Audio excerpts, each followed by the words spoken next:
Thank you so much. And again, thank you and for everything that the World Bank is doing. We're going to have a panel discussion now, the title of which is Privacy, Security, and Competition, Finding the Right Balance. I want to call the moderator of this panel to the stage together with the speaker. The moderator is Limor Shmerling Magazanik. She's a managing director, Israeli Tech Policy Institute, and she is a great person to meet. So Limor and the speakers, the stage is yours.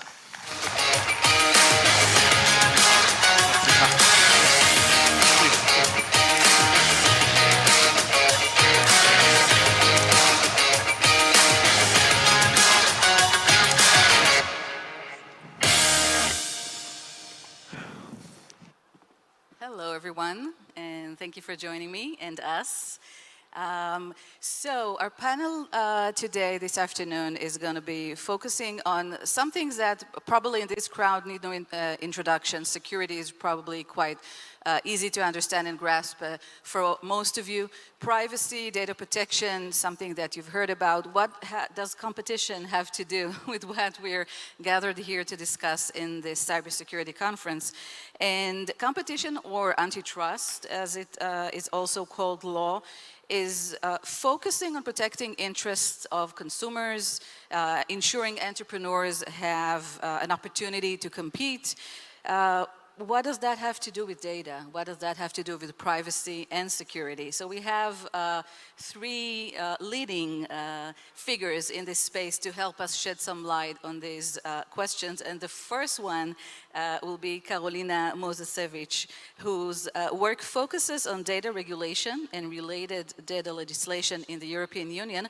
So Karolina, please help us understand a few of the very proactive and innovative even new tools that the European Union has introduced lately into this space.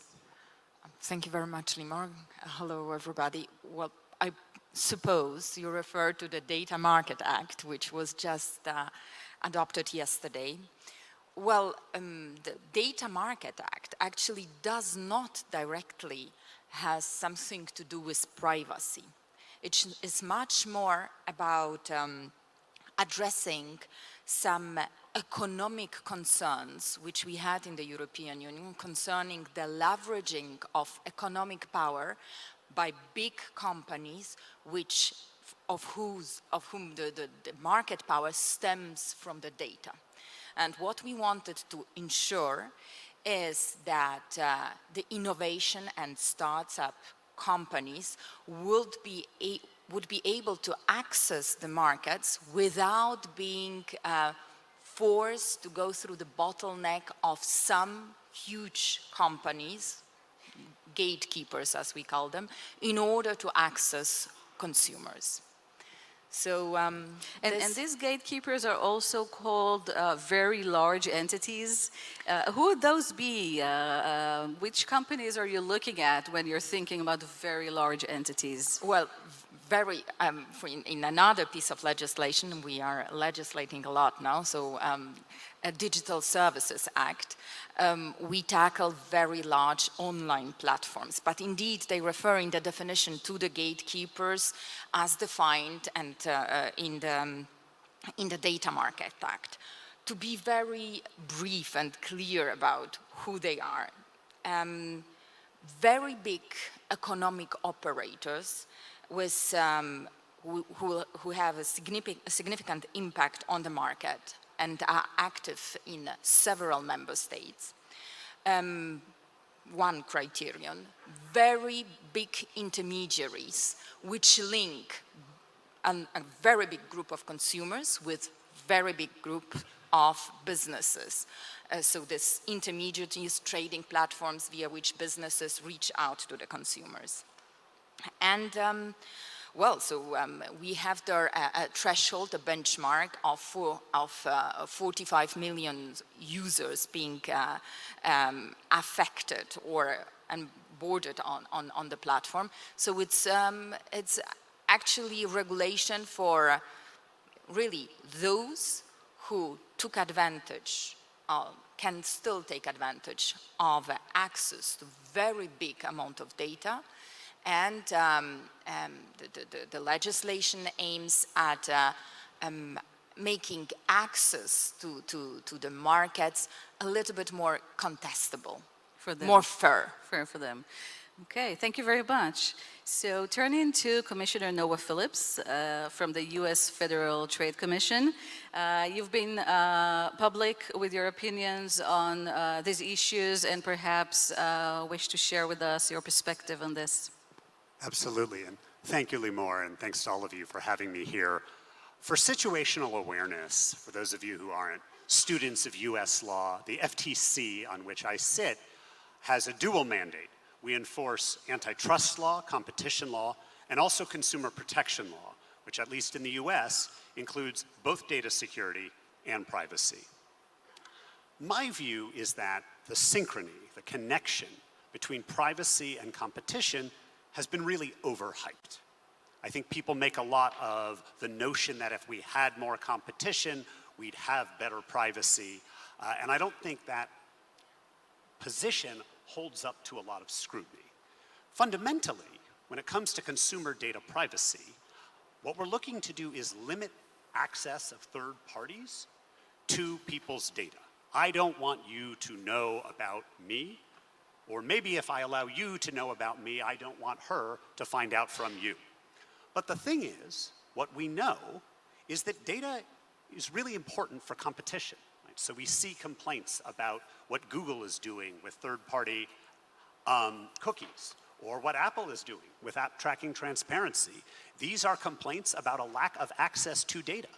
We see competition concerns, in particular about very large technology companies, sometimes expressed as they have access to data that I don't.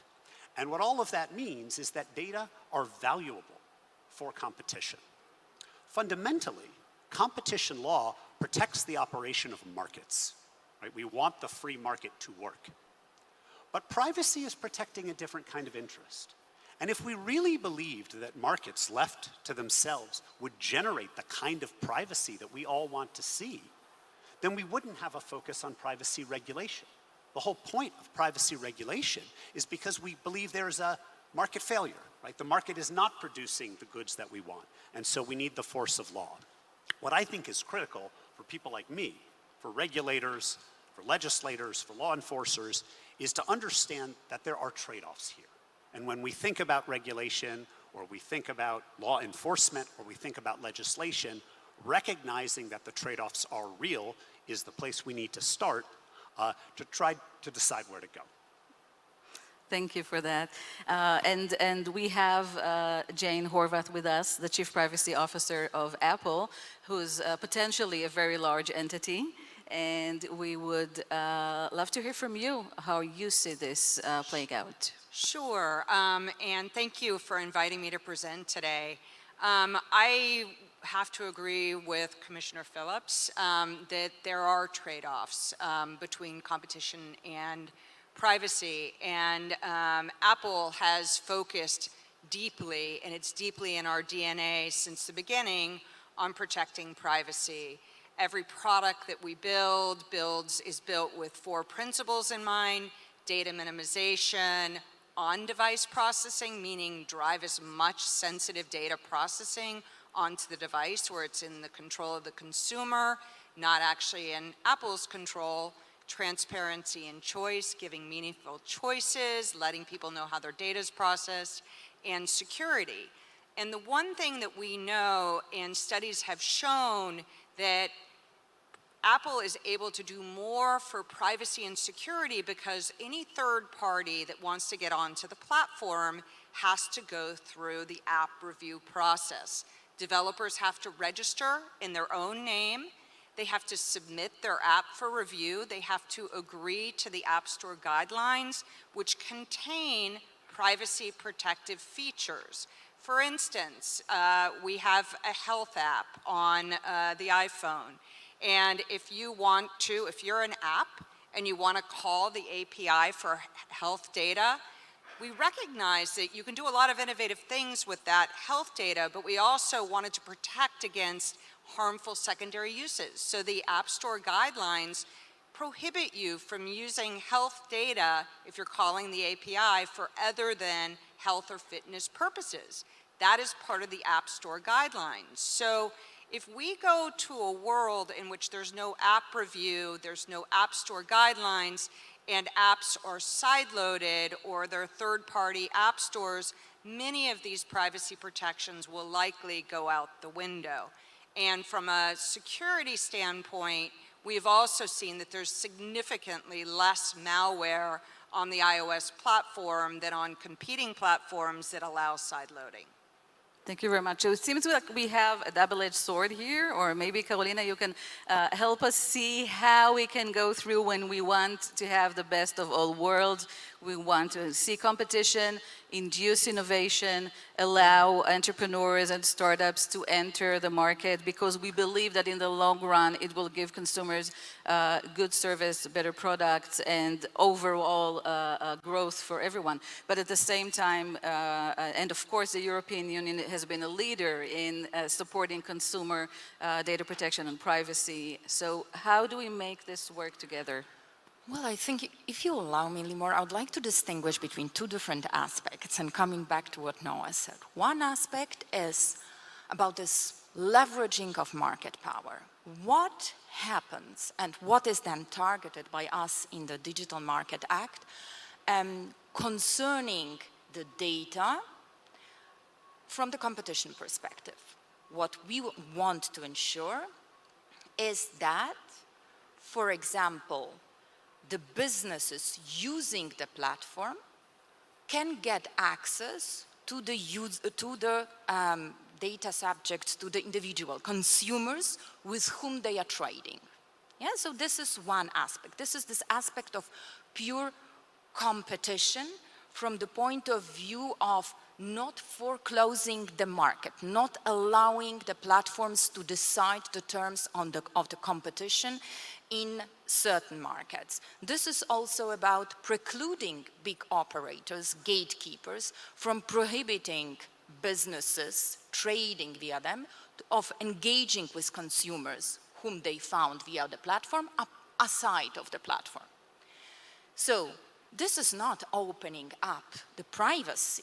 This is very targeted, really surgical addressing of certain issues which concern fairness of the market, access to the market. Another thing is of what we wanted to achieve was the portability, and what we still try to, which was already provided for in the GDPR and now is still beefed up with this super version of portability in the Data Act, is possibility to give the consumers, still the individuals, the power to port the data from one company to another in order to fuel the competition on privacy considerations, so that me as a consumer, I can choose a provider who offers me better consumer protection than another one, and I'm not locked in with the one with whom I already generated, produced the data, introduced the data. So these are two different aspects, and nobody says, nobody speaks in the European Union about opening up the databases and sharing all the data so that everybody can get access to it. I think one should distinguish between these two aspects, and well, I'm very curious what now tell me about it. Now what Commissioner Phillips will have to say about that. Sure. So I think it's really interesting to look at portability in context, because that's really an attempt to use regulation to stoke competition. And so in the United States, when we allowed people to take their phone number from one carrier to another, they didn't have to go through the exercise of informing all of their friends, right, that their number had changed, which is a tremendous difficulty to people. But especially in a context where you're talking about more and more data, inevitably, if more people, more firms have access to those data, I think there is a kind of privacy concern that's raised. So I'll give an example. We had this big case with Facebook, where Facebook had said, you can only, allowed you to limit things to your friends, but in fact, apps could get Third-party apps could get access to data from friends of friends. And the scheme that we came up with to solve this problem included provisions that made it really hard for Facebook to do this in the future. And Alex Stamos, who's a pretty well-regarded security person, quipped that we have to decide which way we want to go here. And in that case, I think we erred on the side of privacy. My point isn't that the two will never align. And I want to live in a world where one of the aspects on which companies compete for users is privacy. But I think the fact is we don't yet live in that world, and we need to be cognizant of the fact that as a practical matter, oftentimes, especially when we're dealing in data competition or competition among companies that build products, sell products based on data, that there will be a trade-off. Thank you, Commissioner. And Jane, before I would love to hear your comments about this, but also maybe your thoughts as an industry representative. Israel, for example, has 3 separate regulators for consumer protection, privacy protection, and competition. And as opposed to the US having one commission that is responsible for all 3. Does that make for better or for a lesser alignment of these different regulators? For me? Okay. You know, I think there's some really encouraging movements about not only in the US, I think having all 3 under the FTC is very helpful because they can see all sides of the issue. The UK and also in Australia, the e-safety regulator, the competition regulator, and the privacy regulator have formed a consortium and are now working together. And I think in Europe we'll hopefully see the same thing where the DPAs are working with the competition authorities to minimize the privacy impact. And I just wanted to address the portability issue. That is an area that a lot of the major companies are already working on. We're a member of a consortium to develop portability standards and are working very hard to enable that very thing. And then lastly, I would say Apple is competing on privacy. It's not the reason we've built Privacy In, but we have definitely used privacy as a competitive differentiator. Thank you. So we're nearing the end of our time. So maybe for a closure of the 3 of you, same question for all of you. What you would have liked to see play out in the next, let's say, 5 years in terms of how do we get there and have both privacy, security, and competition? Well, there is no privacy without security. I think this we all can agree. Now, we in the European Union are very clear about it that the competition concerns will not be resolved by opening up privacy. But we are very clear about it that when data is generated with the help of the platform, well, let's also, the businesses who generate this data and the users who use the products bought from businesses on the platform decide a little bit more what is done with this data and who profits from it. So I think I'll start by agreeing with Karolina that it's really hard to imagine a world where people feel protected in their privacy where we don't have adequate data security, which is why Cyber Week and all of you being here is so critical. That is a necessary predicate. It may not be sufficient, but it certainly is a necessary predicate. What I want to see, especially in the US, is a very serious conversation when we talk about privacy, not in 50,000-foot highfalutin terms about human rights. I want to see specifics about what are the problems we're trying to solve and what are the results that we want. And once we have that conversation, we can have a serious conversation about what amount of competition we want to trade off in order to get where we're going on privacy, because I do think we need to make progress on privacy.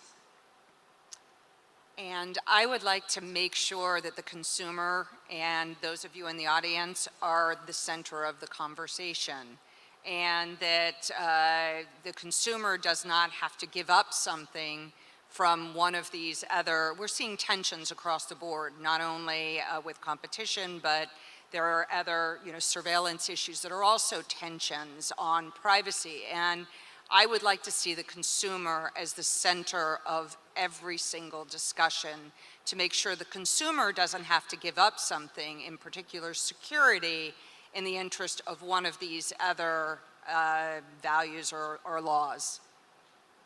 Thank you very much, Karolina Mojzesowicz, Commissioner Noah Phillips, and Jane Horvath, and thank you everyone for listening.